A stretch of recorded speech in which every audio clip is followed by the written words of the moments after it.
आइए सुने कार्यक्रम हवा महल।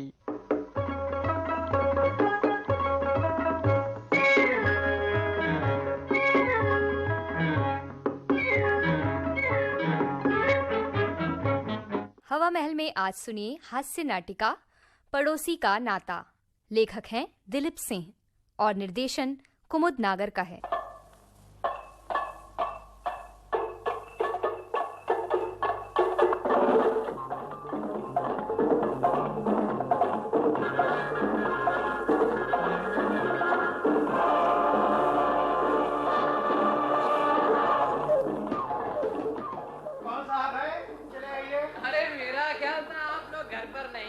आइए आइए शर्मा जी। सोचा देखता ही चले। कमाल है शर्मा जी, ये ख्याल आपको कैसे आया कि हम घर पर नहीं हैं? अरे दरवाजा जो बंद था। ओह, बात दरअसल ये है कि बहुत तेज हवा चल रही है ना, कमरे में धूल मिट्टी आने लगी थी, मैंने बंद कर दिया। बेटा एक बात अच्छी तरह से समझ लो, बंद दरवाजा हवा को तो रोकता ही है, ये कमबख्त पड़ोसी को भी रोकता है।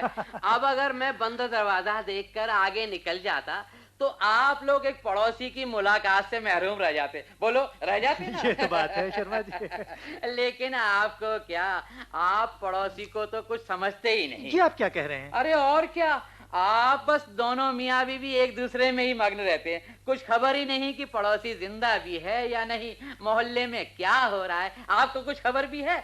अरे और तो और, आपको तो ये भी नहीं पता कि मेरे घुटने के दर्द का क्या हाल है। बात दरअसल ये है कि कॉलेज में काम कुछ इतना ज्यादा हो जाता है शर्मा जी कि जब घर वापस आता हूँ तो इस काबिल ही नहीं रहता कि कहीं जा सकूं। हाँ बताइए ना, घुटने के दर्द का क्या हाल है? बताता हूँ, लेकिन पहले बहू को तो बुला लो। क्यों? अरे भाई फिर उसे दोबारा सुनाना पड़ेगा। कमला, शर्मा जी आए हैं। नमस्ते शर्मा जी। अरे आओ आओ, जीती रहो बेटा।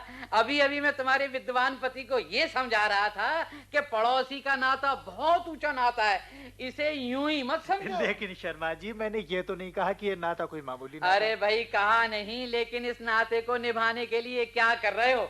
तुम्हें तो इतना भी मालूम नहीं कि मेरे घुटने के दर्द का क्या हाल है। अरे ये तो वाकई इनकी गलती है, इन्हें पूछना चाहिए था। जीती रहो बेटा, जीती रहो। अब अगर ये अपने कर्तव्य का पालन ना करें तो मैं भी ऐसा ही करूं, हैं? जो पड़ोसी पूछने नहीं आया उसके घर जा जाकर बता रहा हूं। क्या गजब कर रहे हैं शर्मा जी, इस तरह तो दर्द और बढ़ जाएगा। अरे तुम दर्द की बात कर रहे हो, मैं कहता हूँ चाहे जान ही चली जाए, लेकिन ये नहीं सुनना चाहता कि शर्मा जी ने पड़ोसी का रिश्ता नहीं निभाया। आप भी बस। खैर, आपने अपना घुटना डॉक्टर को दिखाया था कि नहीं? लोगों के जोर देने पर गया था एक डॉक्टर के पास। क्या कहा उसने? अजी कहता क्या, पहले तो 10 रुपए घुटना देखने की फीस ही ले ली उसने। अब शर्मा जी आप समझिए ना, महंगाई का जमाना है, डॉक्टर को भी तो आखिर जिंदा रहना है। अजी उसने फिर एक और लुटेरे के बहास भेज दिया, कहने लगा कि एक्सरे करवाओ, उसने और 10 का नोट रखवा लिया। ये तो अब आप ऐसी बातें कर रहे हैं। अजी मैं जानता हूँ तुम कहोगे उसे भी तो जिंदा ही रहना है। जाहिर है, जाहिर है। अरे फिर नुस्खा लिख कर दिया, वो मैं केमिस्ट के पास ले गया, उसने 10 रुपए गोलियों के लगा दिए। वो बेचारा भी क्या करे, उसे भी तो जिंदा रहना है। अच्छा तो शर्मा जी, आपको गोलियों से कुछ फायदा भी हुआ? फायदा? बेटी मैंने वो गोलियां खाई ही नहीं। मगर क्यों? अरे भाई आखिर मुझे भी तो जिंदा रहना है। अगर शर्मा जी आपको डॉक्टरों पर विश्वास नहीं तो किसी हकीम को क्यों नहीं दिखा देते? और क्या, वो जो गली के नुक्कड़ पर हकीम है ना, वो तो शायद आपका मित्र है ना। वो हकीम वो मस्करा समझता है, मुझे कोई बीमारी ही नहीं है, सिर्फ वहम है। अच्छा हाँ अरे बेटी, एक दिन मैं गया था उसके यहाँ भी, कहने लगा शर्मा जो बीमारी हो तुम्हें आज कह दो, सबका इलाज कर दूंगा। फिर क्या, मैं सच सच बताने लगा कि सर में चक्कर आते हैं, आंखों के आगे अंधेरा अंधेरा सा रहता है, कानों में साए साए की आवाज आती है। सीरियस? भूख अच्छी तरह नहीं लगती, दिल धक धक धक धक धक धक धक करता है, हाथ कभी कभी कांपने लगते हैं, घुटने में दर्द रहता है। अभी मैं यहीं तक पहुंचा था कि उसने मुझे रोक लिया, और जानती हो क्या कहने लगा? क्या कहा? कहने लगा शर्मा मेरे दवाखाने की तमाम दवाइयां बाल्टी में डालकर पी जाओ, आराम आ जाएगा।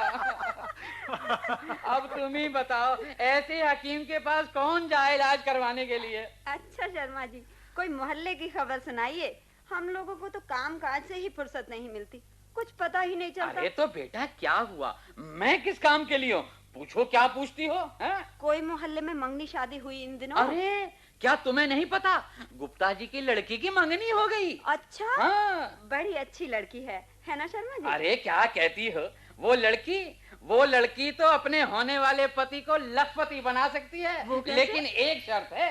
वो क्या? वो ये कि पति को पहले करोड़पति होना चाहिए। अच्छा भाई प्रोफेसर साहब, अब आप ये बताइए कि फारसी तो पढ़े हुए हैं ना? जी हाँ, बीए में फारसी मेरा एक सब्जेक्ट था। अच्छा तो ये बताइए कि गुफ्तो शुनील का क्या मतलब है? मुझे ये शब्द बड़ा अच्छा लगता है। गुफ्तो शुनील, कहना और सुनना, यानी बातचीत करना। और हुर्दोनोश का? अब इसका मतलब है खाना पीना। हाँ, इसका मतलब ये हुआ कि ये शब्द गुप्तो सुनील से भी अच्छा है। जाहिर है शर्मा जी, हाँ। जाहिर है कि खाने पीने से अच्छी बात और क्या हो सकती अगर है। ये बात है तो आपको अब तक ये ख्याल क्यों नहीं आया कि शर्मा जी को चाय पानी को पूछना चाहिए था? आप सिर्फ गुफ्तो सुनील ही करते रहे। अरे खुर्दोनोश की तो बात भी नहीं कर रहे हैं। आप तो खुद लोगों को बातों में ऐसा लगाते हैं कि खाने पीने का ख्याल ही नहीं आता। मैं अभी चाय अरे बनाकर जीती रहो बेटा, जीती रहो। अच्छा बेटी जाओ, लेकिन देखो इतना ख्याल रखना कि चाय सिर्फ पीने के काम आती है और हम लोग बात खाने पीने की कर रहे थे। ये कौन आ गया हिस्सा बांटने वाला? मैं देखती हूँ। आओ पप्पू। दीदी, क्या मेरे पिताजी आपके यहाँ हैं? हाँ अंदर हैं। पिताजी घर चलिए, आपको माँ बुला रही है। क्यों भाई, क्या हुआ?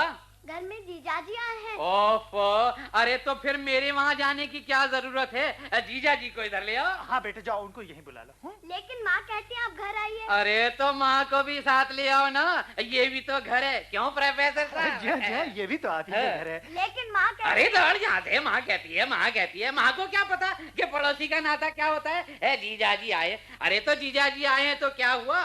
वो कोई सिर्फ अकेले मेरी जवाई थोड़ी है, सारे मोहल्ले के जवाई हैं। जिस घर में चाहे जा सकते हैं। आजकल तो लोगों का खून सफेद हो गया है।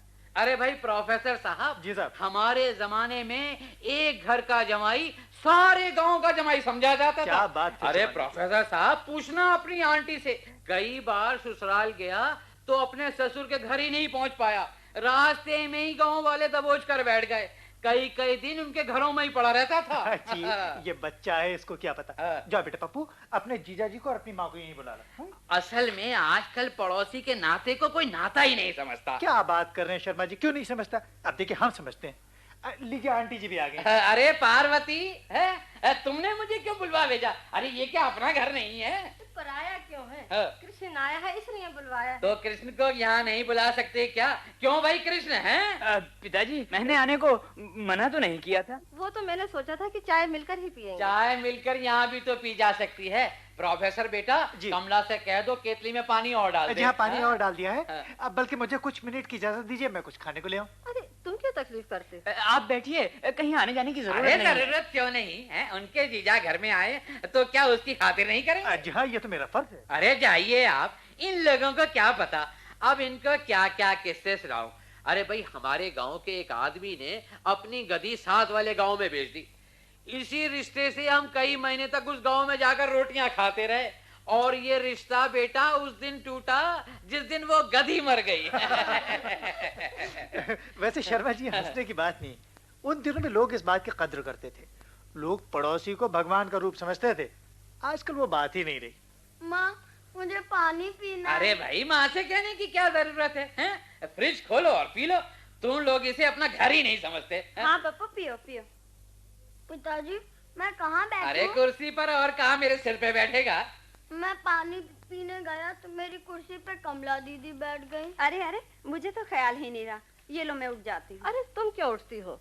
कोई बात नहीं, मैं थोड़ी देर खड़ी ही हो जाऊंगी। अरे भाई, खड़ी होने में कोई बुराई नहीं। अपने बहन भाइयों के लिए, बल्कि इससे भी ऊंचे रिश्तेदार, मेरा मतलब है पड़ोसियों के लिए अगर जरा सी तकलीफ कर भी ली तो क्या हुआ? अच्छा अब घर चलिए, चाय तो पी ली है। ये फिर घर का चक्कर शुरू क्यों हो गया? ये क्या घर नहीं है? कृष्ण आपसे एक प्राइवेट बात करना चाहता है। बस इतनी सी बात? अरे प्रोफेसर बेटा, तुम्हारा जीजा मुझसे और अपनी सास से प्राइवेट बात करना चाहता है। आप जरा बाहर हो जाइए। जी हाँ? बाहर? एक ही तो कमरा है। कोई बात नहीं। आइए जी, हम लोग बाहर गली में ही खड़े हो जाते हैं। मैंने कहा सुनते हो? ये मकान हमारा ही है ना? सच पूछो तो यकीन नहीं आता। तो क्या ये लोग रात को हमें सोने देंगे इस मकान में? क्यों? सोने क्यों नहीं देंगे? तुम्हें विश्वास है कि ये मकान हमारा है? नहीं। तो फिर क्यों सोने देंगे? इसलिए कि हमारा उनका एक बहुत ही गहरा नाता है, पड़ोसी का नाता। अरे भाई प्रोफेसर हैं? अरे हमारी बातें तो खत्म हो गई बेटा। जी शर्मा जी। अरे बेटा अब तुम्हें क्या बताएं, ये जो तुम्हारा जीजा है ना, अब ये 3-4 दिन यहीं रहेगा। तुम जानो हमारे घर में तो जगह है नहीं, तुम्हारे यहाँ ही टिक जाएगा है। अरे बेटा है। लेकिन सुनो, हमारे पास कौन सी लंबी चौड़ी जगह है? अब निभाओ ना, यही तो है पड़ोसी को नाता। अरे जियो बेटा प्रोफेसर जियो, क्या निभाया है तुमने पड़ोसी का नाता। जी जी हाँ, पड़ोसी।